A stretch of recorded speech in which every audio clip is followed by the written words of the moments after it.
नमस्कार, स्वागत है आपका डे 26 ऑफ लर्न एवरीडे में। हम यूपीएससी 2026 के लिए पॉलिटी रिवाइज कर रहे हैं। आज का टॉपिक है state judiciary, high court and subordinate courts. Union judiciary मैं कल आपको डिटेल में बता चुका हूँ। देखिए, 3 पार्ट होते हैं: एग्जीक्यूटिव, लेजिस्लेचर एंड जुडिशरी। हमने कवर कर लिया लेजिस्लेचर एग्जीक्यूटिव दोनों, यूनियन स्टेट दोनों के। अब हम जुडिशरी कवर कर रहे हैं। कल हमने यूनियन जुडिशरी कवर की, आज हम हाई कोर्ट्स और सबऑर्डिनेट कोर्ट्स को समझेंगे। जुडिशियल सिस्टम होता है स्टेट लेवल पे, ensures rule of law in states. अब कॉन्स्टिट्यूशनल बेसिस, ठीक है, पार्ट 6 चैप्टर 5 आर्टिकल्स 214 टू 237, इन तीनों चीज़ों को आप याद रखेंगे। Deals with state judiciary obviously, high courts and subordinate courts also. अच्छा, एक चीज़ अभी बता देता हूँ, हाई कोर्ट्स के जो अपॉइंटमेंट ट्रांसफर्स हैं वो कलेजियम के थ्रू होते हैं, आपको पता है। सबऑर्डिनेट कोर्ट्स में कोई कलेजियम नहीं होता है। सबऑर्डिनेट कोर्ट्स में जैसे पीसीएस, जे, एचजीएस, इन सर्विसेज से जाते हैं, लेकिन उनके जो ट्रांसफर्स वगैरह हैं, ठीक है, और प्रमोशंस है, वो हाई कोर्ट डील करता है उनसे, ठीक है। हाई बेसिकली गवर्नर के साइन होते हैं, बट हाई कोर्ट जो रिकमेंडेशन भेजता है, भले ही वो रिमूवल की भी हो, तो वैसे ही हो जाता है। रिमूवल हाई कोर्ट जजेस का सुप्रीम कोर्ट जजेस की तरह ही होता है। ये मैंने स्टार्टिंग में ही आपको बता दिया, हालांकि आगे वीडियो में आएगा, लेकिन इस चीज़ को याद रखिएगा, भूलते हैं, इसलिए इन चीज़ों को मैंने अभी बता दिया।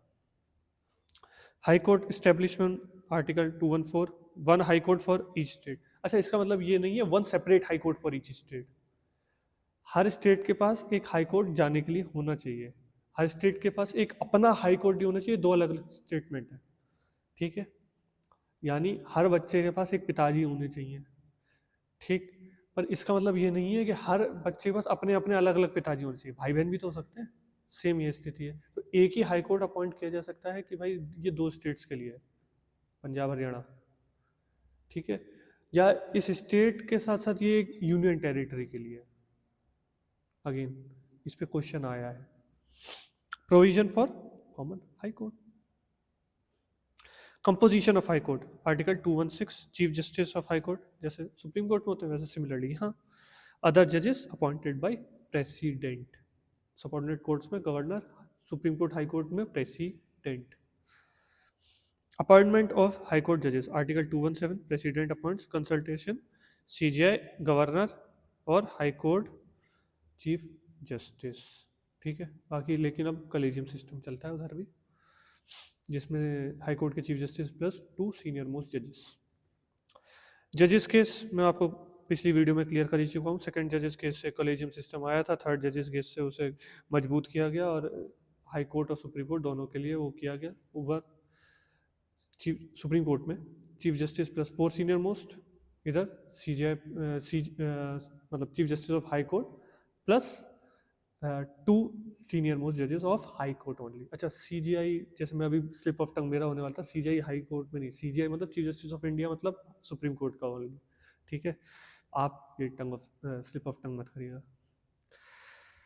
जुडिशरी प्रेमेसी इन अपॉइंटमेंट्स, ऑलराइट, देख लिया।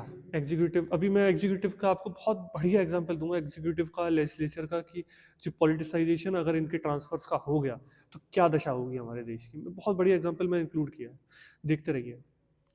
क्वालिफिकेशंस ऑफ हाई कोर्ट जजेस, आर्टिकल 217 का clause 2, citizen of India, judicial office हो या तो मतलब सबऑर्डिनेट कोर्ट से वो प्रमोट होकर एचजीएस से कुछ पहुंचते हैं, पीसीएसजी वाले तो नहीं पहुंच पाते भाई। Advocate 10 years. Tenure and removal, retirement age उनकी 65 थी या 62 है, ध्यान रखिएगा। रिमूवल सेम एज, अच्छा रिमूवल शब्द है, ठीक है। कॉमन लेमन लैंग्वेज में हम क्योंकि इंटरनेशनली वो इम्पीचमेंट शब्द होता है तो हम इम्पीचमेंट यूज कर जाते हैं, ठीक है। आपको न्यूज़ आर्टिकल्स में भी इम्पीचमेंट वर्ड यूज होता हुआ मिलेगा। आपको ऑफन टीचर्स कई बार इम्पीचमेंट बोल जाते हैं, क्योंकि लॉ पढ़ के कई सारे आए हैं तो वो आदत हो जाती है। But our constitution uses the word impeachment, हमारा संविधान इम्पीचमेंट शब्द सिर्फ एक पोस्ट के लिए, only for one post it uses, ठीक है, and that is president only, ठीक है। प्रेसिडेंट के अलावा इम्पीचमेंट वर्ड कहीं भी यूज ही नहीं हुआ। The word that is use is removal, impeachment only for president. The word impeachment is used in the constitution of India. ठीक, इस चीज को बहुत अच्छे से याद रखिएगा, क्योंकि इसको स्टेटमेंट में डाल के क्वेश्चन दे देगा, आप इम्पीचमेंट में खेल जाएंगे। तो इम्पीचमेंट सिर्फ और सिर्फ एक पद के लिए कॉन्स्टिट्यूशन में यूज हुआ है, that is president. Articles 214 and 124 का clause 4।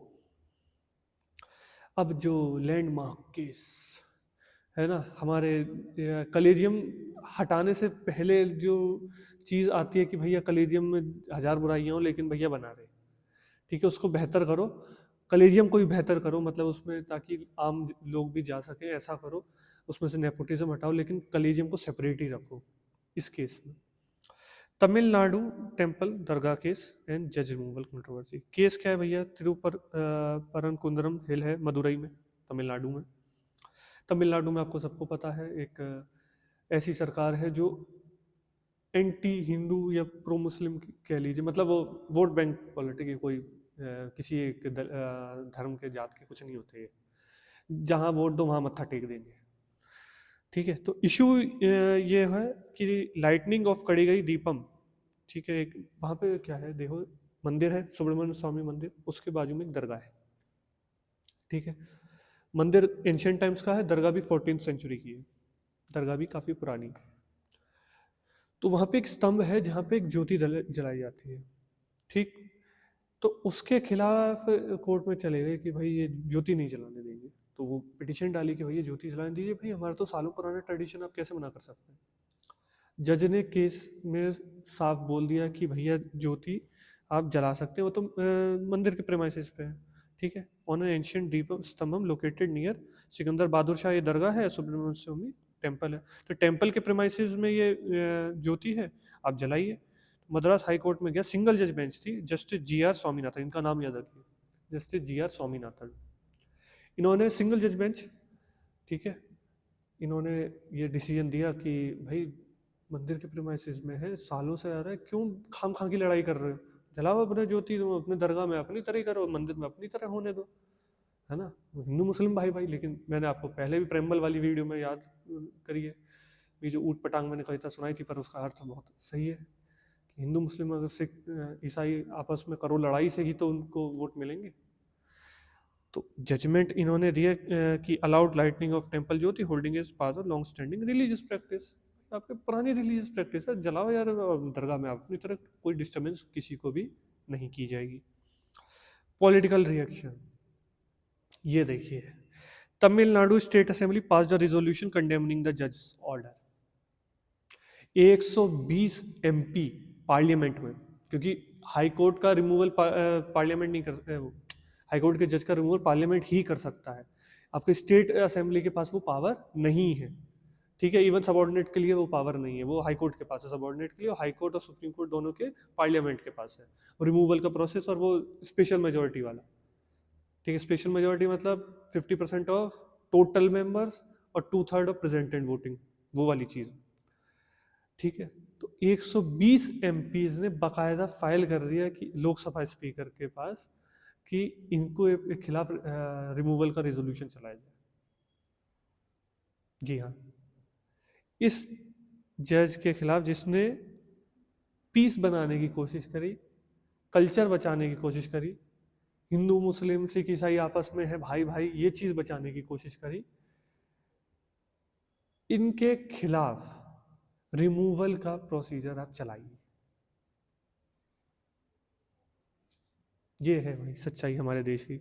Ruling party MP moved a notice in parliament seeking removal of the high court जज।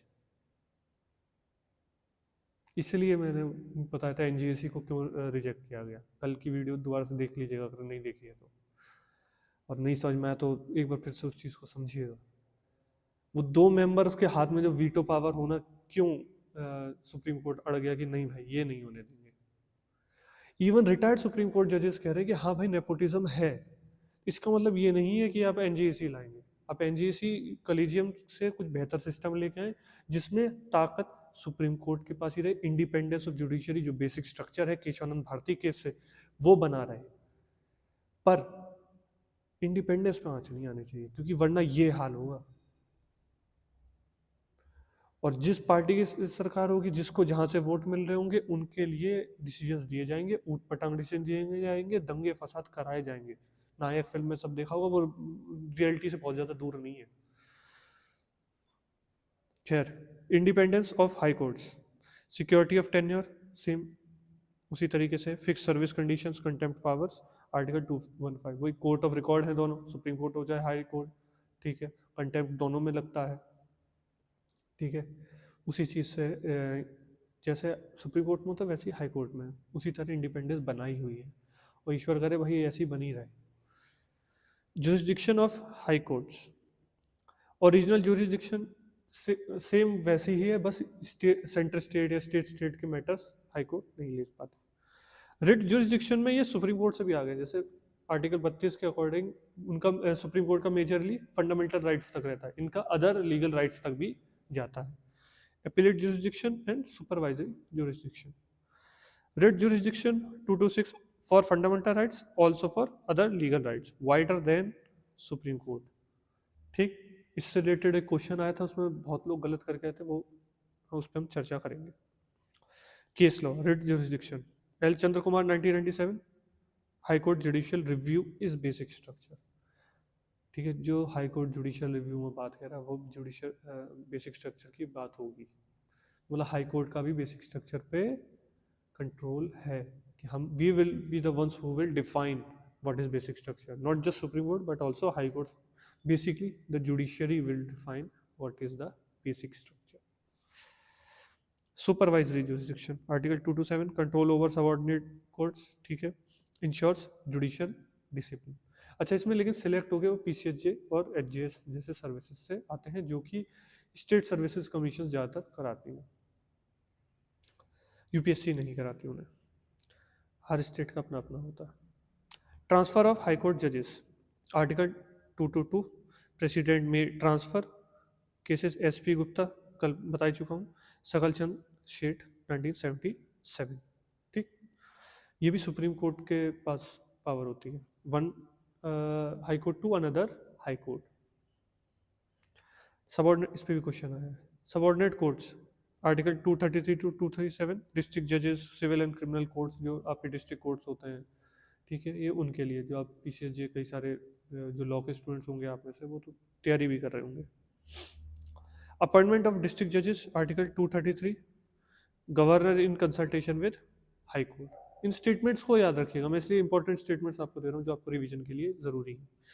Governor in consultation with high court करेंगे, और हाई कोर्ट की ज़्यादातर कंसल्टेशन मानी जाती है, माननी पड़ती हैं, उनको एक अपर हैंड दिया हुआ है, ठीक है। जैसे वहाँ पे प्रेसिडेंट साइन कर रहे हैं वैसे ही गवर्नर यहाँ पे साइन कर रहे हैं, but not on state legislative, वो तो फिर बंटा ढार हो जाएगा हाई कोर्ट के कहने में।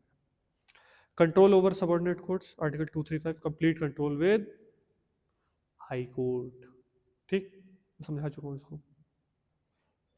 केस लॉ, सबऑर्डिनेट जुडिशरी में, Chandramohan versus state of UP 1966, इसको बहुत ब्रीफली देख लीजिएगा, बहुत ज़्यादा घुसने की जरूरत नहीं है।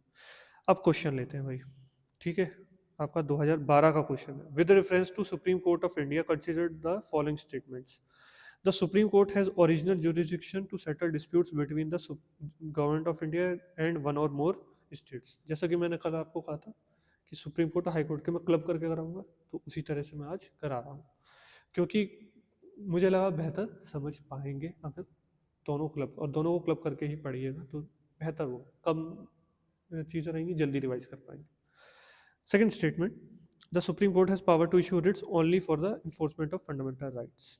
मैंने आपको बताया था अभी, इसलिए मैंने ये क्वेश्चन सब करा रहा हूँ, ठीक है। ज़्यादातर लोग दोनों स्टेटमेंट सही लगा के चले आए, but according to UPSC second statement is wrong, क्योंकि जब पीआईएल फाइल होती है, ठीक है, या जुडिशियल रिव्यू का मैटर आता है, then supreme court does issue writs even when even beyond fundamental rights. So second statement से गलत हो गई, तो वन ओनली, ठीक है। ज़्यादा लोग गलत करके आए थे इस चीज़ को, तो इसलिए फ्यूचर के लिए इसको याद रखिए। अगला 2014, Which of the following statements regarding the Supreme Court of India is or are correct? It has the power to review on its own judgment. Yes. The law declared by the Supreme Court is binding on all courts within the territory of India. Obviously. It can transfer judges from one high court to another. मैं बताया था question आया है और यही वो question है. Yes. 1, 2 and 3. All right. 2016. With reference to the jurisdiction of high courts in India, एक तो शब्द बड़ा फंसता है, jurisdiction of high courts in India, consider the following statements. The high court has the power to issue writs for the enforcement of fundamental rights as well as for other purposes. Obviously, the high court has supervisory jurisdiction over all courts and tribunals within its territorial jurisdiction. Yep, it does. आप समझ चुके हैं, जैसे supreme court का भाई अपने से नीचे सब, वैसे हाई कोर्ट का अपने से नीचे सब. ठीक. 2019. Consider the following statements regarding high courts in India. Every state must have a separate high court. मैंने अभी बताया था. हर बच्चे के पास अपने एक पिताजी होने, अपने पिताजी, हर बच्चे के एक पिता होने चाहिए, पर हर बच्चे पर अपने एक इंडिविजुअल पिताजी होने जरूरी नहीं. ठीक. सो wrong. The jurisdiction of a high court can be extended to a union territory. Obviously, the high court has the power of superintendence over all subordinate courts. हमने अभी भी पढ़ा है. Yes. So 2 and 3. ठीक है. इसमें भी बहुत सारे लोग 1, 2, 3 लगा के चले गए, बट नहीं, 2 and 3. सो कंक्लूड करते हैं इस टॉपिक को. बैकबोन है स्टेट जस्टिस सिस्टम का. ठीक है. बेसिक स्ट्रक्चर तक डिफाइन करने पे आ गए हैं. और की पिलर है फेडरल जुडिशरी का. ठीक है. क्यों की पिलर है फेडरल जुडिशरी का? कि जो स्टेट के मैटर्स हैं उनको देखने के लिए और एक फेडरल स्ट्रक्चर बनाए रखने के लिए भी ये एक महत्वपूर्ण रोल निभाते हैं. ठीक है. जैसे आपने देखा, अभी मैंने एक केस बताया, वो बचा रहे हैं जो सेकुलर स्ट्रक्चर है उसको, लेकिन नहीं, उन्हें लड़ाई करानी है. अपना पॉलिटिसाइजेशन तो हर इश्यू का करना ही करना है. तो इस केस को अच्छे से थोड़ा सा देख लीजिए, इससे रिलेटेड और फर्दर कोई न्यूज़ आती है तो. बाकी इसी तरह पढ़ते रहिए, सीखते रहिए. See you tomorrow. Learn every day.